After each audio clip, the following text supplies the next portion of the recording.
Hello everyone. Welcome to yet another episode of Express with E segment on VUTV by Vijaybhoomi. It's a special weekly episodic segment where we discuss about topics of great importance and that require immediate attention with students. Severe air pollution has been one of the biggest offenders when it comes to air quality in Delhi. Despite years of repeated triggers, there seem to be no signs of grab that could effectively provide some respite. In the past, the government had to shut down schools and colleges due to very poor quality of poor air quality in Delhi. In today's Express with Ease episode, we are going to clear the air about Delhi's air emergency and going to discuss what could be the effective solutions to combat this situation. I'm glad to invite today's panelists. We have with us Ramit Kukreja from Mira Model School, Anita Singh from City Montessori School, and Sawyer Goel from Manav Rachna International School. Welcome, guys. Glad to invite you for today's panel discussion. So, starting with off, I want to start with Anita Singh. Anita, could you explain us what has been the situation after Diwali in Delhi? What is the situation of air quality in after Diwali? Definitely. First of all, thank you so much for having me here. It's such an honor to be here today. And the conditions in Delhi have been quite problematic for the past few weeks, especially after Diwali, with the conditions peaking. And the concentration of particulate matter, which is the main metric, 2.5 stood at 999 per cubic meter at one point, against the World Health Organization's prescribed safe limit of. So while it's said that 25 is the agreeable limit, the limit reached 999. And experts said that the air quality deterioration was due to unfavorable meteorological conditions, calm winds, low temperature and low mixing height, and a poisonous cocktail of emissions from firecrackers, double burning, and local sources. So the conditions bad and is due to a variety of reasons. Certainly, it seems like a very worst situation in the last decade. I guess the air quality has become a tickling problem. It is not for this year. It's like a problem. The our capital, the national capital, is fighting for years since years. So, do you guys feel? What was your first expression? What was your first expression when you feel like when you read about this news coming up and you feel like there is a substantial threat to the national capital? We will start with Ramit. What was your first expression? What was your thoughts, initial thoughts? First of all, thank you for inviting me. And my thoughts are Delhi government are still ignoring that issue because the air quality is deteriorating day by day, as we are seeing. And as you said, Delhi is famous for pollution from so many years since we having a like 10 years ago, a decade, as you said, we are facing this issue. And due to this issue, most of the problems are coming. Like we have to shut schools, colleges, uh, say no to construction for so many days, and stop everything. Because first of all, Delhi is like a polluted capital or a state, which can be said because of the emissions of carbon emissions and the coil emissions due to several industries and mixing of so many binary compounds. This is going to happen. So that's all my. Great. I guess you have summed it up quite well. Sorry, what were your first expressions, initial reactions to the? Yes, so firstly, I would like to thank you. It's such an honor to be here. My first expression or my first reaction when I read this news was genuinely not quite surprised. Like, I was not very surprised after I heard that the air quality of Delhi has been going down substantially. I would say that the very first time when I read this news, I was quite surprised, and that was back in 2017, if I'm not wrong, when the term smog was first coined. Like after Diwali, this term was coined that we are not having fog, but we are having a mixture of smoke and fog. So that is Which when is I even was more first dangerous. surprised. Yes. So this time I was not quite surprised because I know like it ought to happen because it is Deepavali, and after the green crackers and the ban that the Supreme Court has said, I know that nobody's gonna follow it and people are gonna pollute the environment. They know like while knowing that what's gonna happen in the future, since the ongoing pandemic, I guess people have been, they've been quite used to wearing masks. So they are like, okay, no, like I think okay, no pollution, so we'll wear masks again. So I think that is it. Like, so I was not quite surprised. Yeah. So if I'm not wrong, as Shaurya mentioned that since 2017 it has been become quite severe, and when we coined this term called smog, which was even more dangerous than smoke and fog. So there has been substantially there has been some measures taken by the Delhi government, like odd even rule, and there has been other rules also taken up to combat the situation. So there has been an important role, and we should discuss about it. The role by the which we call as grab measures by the which was directed by CPCB. So what do you feel? What was there was a strict implementation of the grab measures as directed by the CPCB by the citizens and also followed by the Delhi government. We can start with Shaurya. Right. So basically, as far as my knowledge goes, the GRAP stands for the Graded Action Response Plan, and it is an emergency procedure to combat the air quality index in Delhi. So as far as the measure goes, I don't think that there has been a strict implementation of these procedures. For some, like I would say, for to an extent, yes, but not to the not to the like the extent to which it should have been implemented. Like for example, the Grab says that we'll be increasing metro services and bus services, like which means that we'll be increasing the public transportation so that individuals do not use their own private transport. And secondly, they say that we'll be sprinkling water, we'll be washing roads daily, which I genuinely do not see happening. And secondly, they say that if the air quality index pass a certain extent, then we will close down some activities, which the Supreme Court has clearly not done. They proudly say that we are not implementing a lockdown. We're just barring activities. So what they've all done is they've just closed down schools, and that not for a good amount of time. They said that we're closing schools for 2 to 3 days, and it depends on the situation. And they know that the situation is not gonna, it's not gonna be in the control. It's gonna hamper soon. So I really do not think that the graph has been implemented to its full extent to what it should have happened. Certainly, I guess the examples quietly follow that there hasn't been a strict implementation of Grab. The examples cited by you, Ramit and Also, Anita. I remember the grab also says that we will shut down brick mills, we will shut down industries. And what they've just done, they've just made the industries which fall in the orange and the red zones, like the industries which give out the most particulate matter. They just signed an undertaking that we'll follow all the pollution emission rules, and that's all. So I think that the industry should have been shut off for a period of time, but that's not done. So no. Certainly. So Ramit and Anita, would you like to add some more points, and or else do you have any different point of view?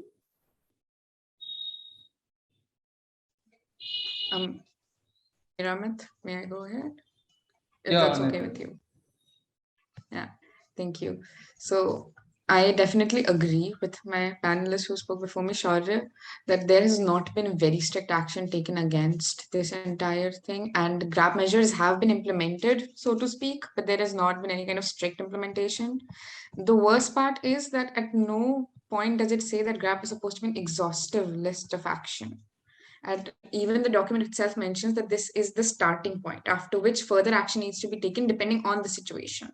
But the government right now is treating it like it's like a magic stick that if they just wave it once, their responsibility is over.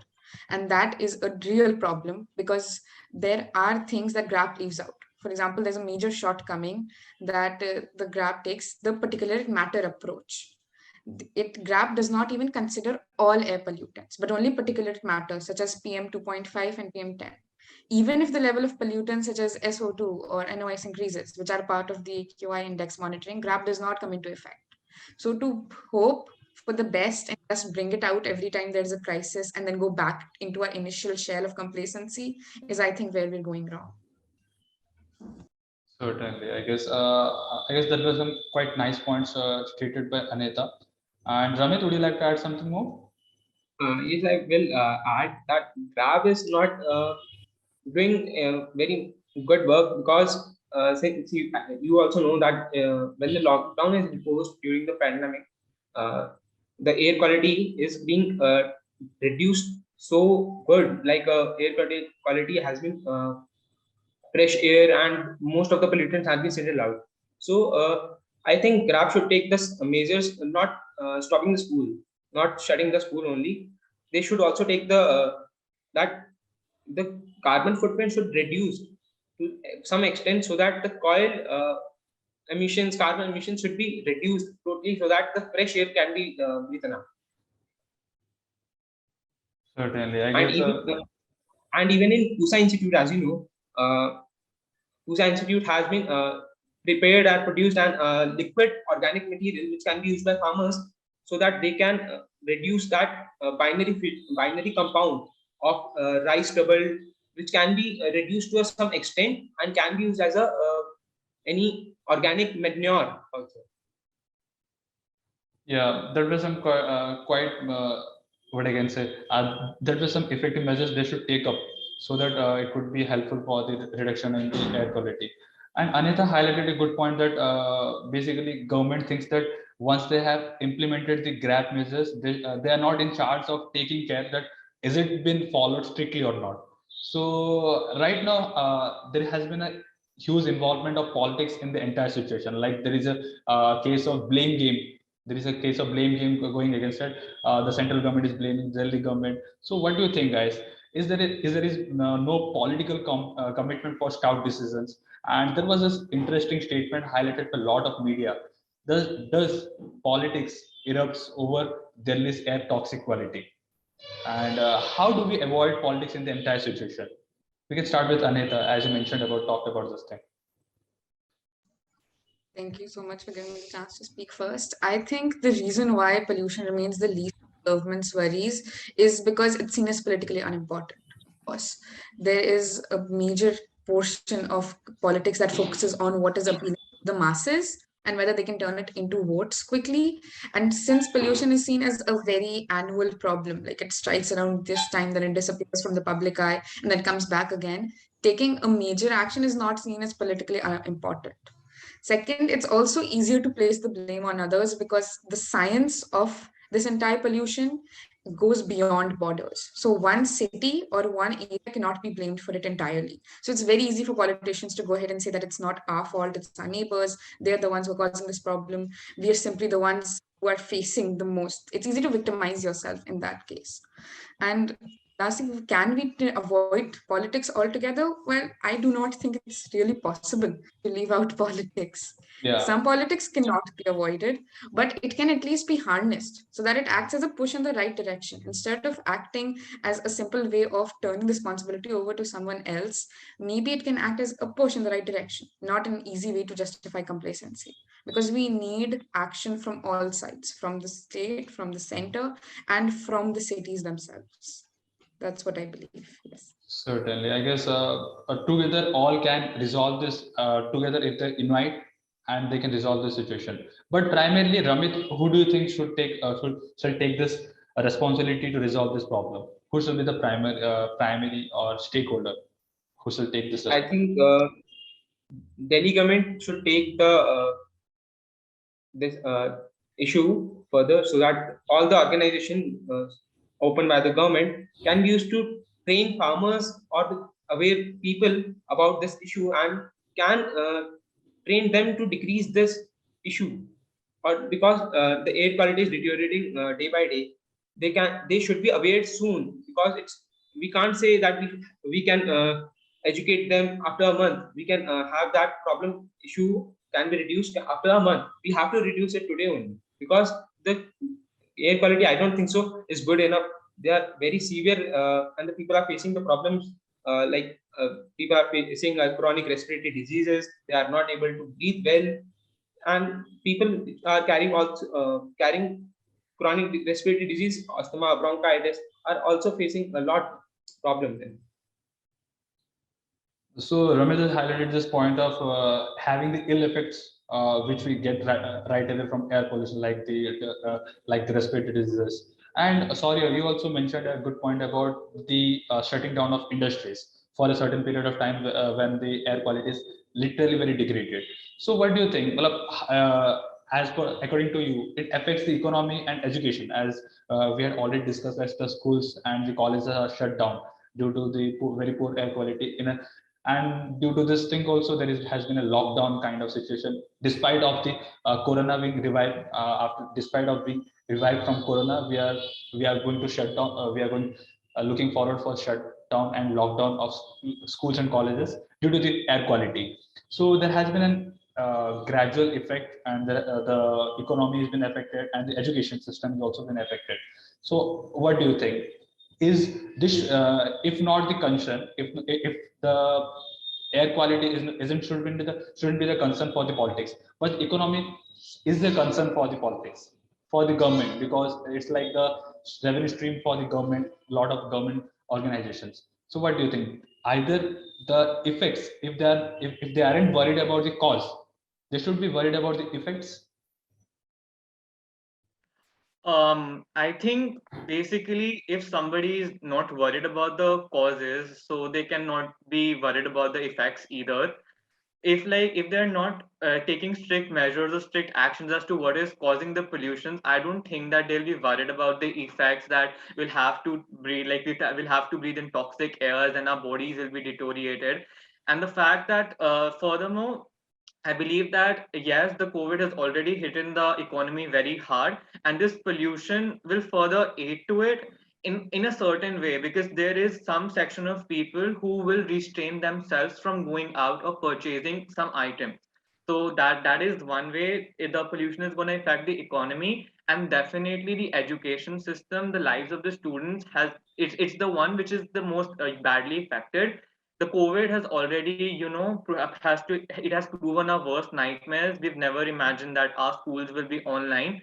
And since the things were getting a bit normal, we were going to school offlines either on alternative days. Now again, because of this pollution, we're not able to do that, and our classes have been shifted back online. And the most horrifying, or the most horrifying fact is that we're having a term one board examinations in a week or so. They're just a week ahead, and we'll have to give our examinations in in this pollution. Like the CBSE has clearly stated, by hook or by crook, we want the board examinations to take place. So it's just that, and I feel that the board examinations should be a little bit postponed, because as we say that age is just a number, I believe marks are also just a number. We cannot just have a report card lying down on an ICU bed. Oh, I topped a board examination and now I'm suffering from asthma, like inhaling the pump. You see my report card. So I think that's something that has to be done. Basically, I guess the Marx has become what I can say, a satire movement for the, and it has become a troll, because it has become for the troll, because last year we have seen like lot of times where the exams has been declared and they were postponed. It was having a Yes. severe mental trauma for the students who were preparing damn sure, they were preparing day and night for the exams. It was having a severe mental trauma for them. So you highlighted this good point about the affecting the economy, and also there is a point like Delhi has been like since ages, Delhi has been unsafe for the tourists, and it has been reported by a lot of media organizations that it has been a unsafe place for the tourists because of its crime rate, high crime rate, unsafe for the women, and now the pollution is also adding up to that, and it is becoming also right now also it's becoming an unsafe place for the tourists, because no one can breathe freely in a polluted condition or a polluted environment. So what are your thoughts around this? We can start with Ramit.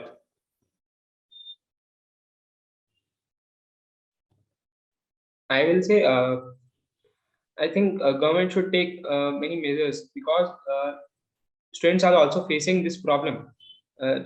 As like Shaurya said, we are about to have our term one examination, and there is a problem with that. We can't have a term one examination. Marks are not that much important about our health. We can't have good marks, but after 50s we are facing with the respiratory diseases and lying on the bed, asking for more medicine, more injections, more help from the government. I think government should uh, take this decision seriously, through a matureness, that marks are not important, age is more important. If the people will not uh, live for longer time, marks will not help them so much. Certainly, I guess you highlighted this point about taking seriously about the health, talking about the talking about the health of the population. That should be the prime concern rather having this marks or board exams, I guess. So, Anita, do you have something to add up? Yeah, I agree with both my fellow panelists. Definitely, the major concern right now for the government and the entire system should not be the board examinations. If there are more pressing concerns, then they should be looked into first. And I think that's also very reflective of how we usually look at pollution. It's always a secondary problem. There are bigger priorities that need to be attended to first, like the examinations or the industry.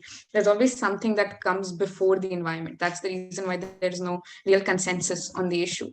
So we do need to look at the environment. The exams need to be postponed if the limits do not, if the levels of pollution do not go below safe levels, then they do. And for the economy, it's pretty disastrous. And tourism, as you were talking about, I think will also be hit because it kind of buys into the whole perception of India as a developing country where you can't go because you can't breathe and people on the streets. There are no people on the streets. It's all foggy and smoggy. There's already a perception of India as like a third world country, and doing this to our own nation, our practices and through other problems really buys into that. So tourism will definitely be affected, and it affects how the world looks at us at an international level. So these are definitely concerns that we should look at, I believe.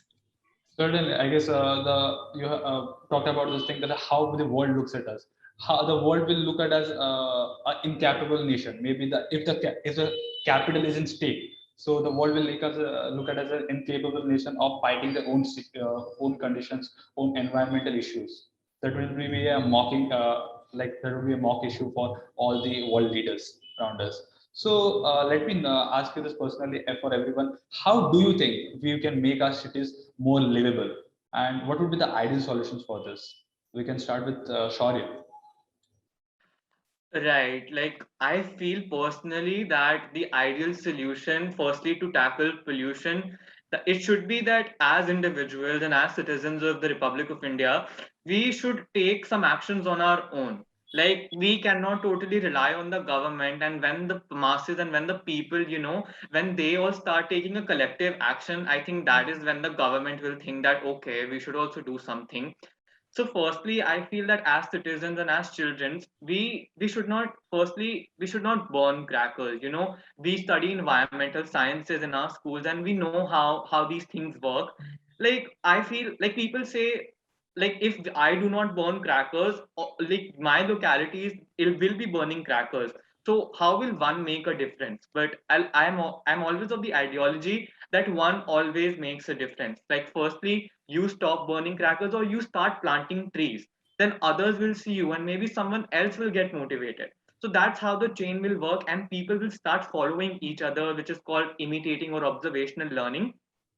That is one thing that we all should do. And, like, these are pretty basic things that we've been taught since our childhoods, that on our birthdays we should always plant one tree and do our bit towards our nation and our society. That is one thing that we all should do. And secondly, to make our cities more livable, this is, we should firstly remove all the garbages, and we should clear all the waste dump sites, which, which harm, like, you see, the one point again, one always makes a difference. Now, if a person who is not from your city, he enters your beautiful city from that good speed highway, and then he sees, very beautiful shopping malls and skyscrapers, buildings. And then after one point, he sees that garbage dump where those cows and those pigs are muttering with flies flying around. So he'll definitely say, "Oh, you, how is this city managed?" He'll not say that, "No, no, let's just leave this. This city has such, good infrastructure facilities." He'll always say that, "No, this city has that bad garbage dump, which is a house to a lot of diseases." So one makes a difference. So, and yes, that's it. I would say that as individuals, we should do our bit towards our nation to firstly eradicate this problem of pollution and to make our cities more livable.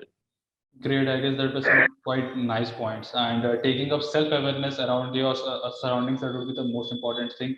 And yes, certainly, if you start with one, then the mass is going to follow you by imitation and observational learning. Ramit, what were your points? What would be the points for effective solutions? Solutions are only if we firstly, we can't say that people should use a cooling cabs, cooling vehicles, because we have to also follow the protocols of COVID. Because if we don't follow it, maybe the third wave could come. And I think if government is not taking any solution out of or any action on it, we should think wisely and we should go for planting more trees, more taking. We can help people to know about this and how can we reduce them. Like farmers should also know about what they have to do with that rice stubble, so that they could reduce the uh, air pollution and can help us, our Delhi also, our capital also, to enhancing the air quality level, the quality. Yeah. Great. I guess that was a good point. We can't compromise with the protocols of COVID, and also simultaneously we have to deal with this situation as well.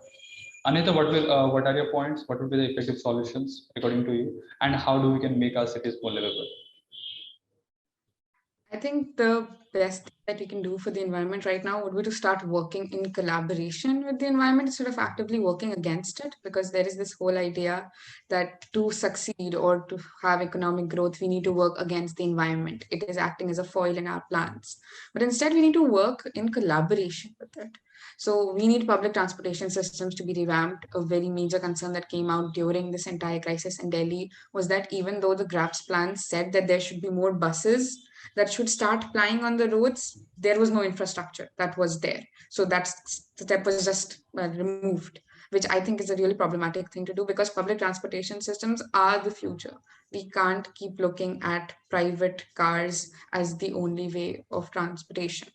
Second, we need to empower cities more and come up with plans that actually focus on city. So there are often talks of international agreements, national agreements, and state-wise, but we also need to look at citywide collaboration and citywide plans that actually help cities realize how they can empower themselves. And we need more science in decision making, definitely. There is so much about pollution that we still don't know, and there is so much we don't know about our policy making decisions. So often it's said that India is a country in construction, right? There's a lot of construction work, we're still developing, the infrastructure projects are rolled out almost every day, but we need proper systems that can monitor our cities and make sure that our policies don't just react to the crises, but actually work to prevent them. So we need actual hubs of research that focus on this. And lastly, we need to create cultural. We need to bring back the environment into into conversation. So we need to start talking about why cycling might be the way to go, how we can be more environmentally conscious, as brought up by Shaurya, and facilitate city to city learning and planting trees, as Ramit said. I think these are really good starting steps, definitely, for our cities to become more livable as the time goes by. One of the important point I want to probably re-emphasize is one of the evaluation of the strategies. I guess you have highlighted this good point, that evaluation of the strategies, what has happened and how is the measures initiated by the government is working or not, and that would be a great thing. I guess the less number of buses in the road is good for the environment, is good for the earth.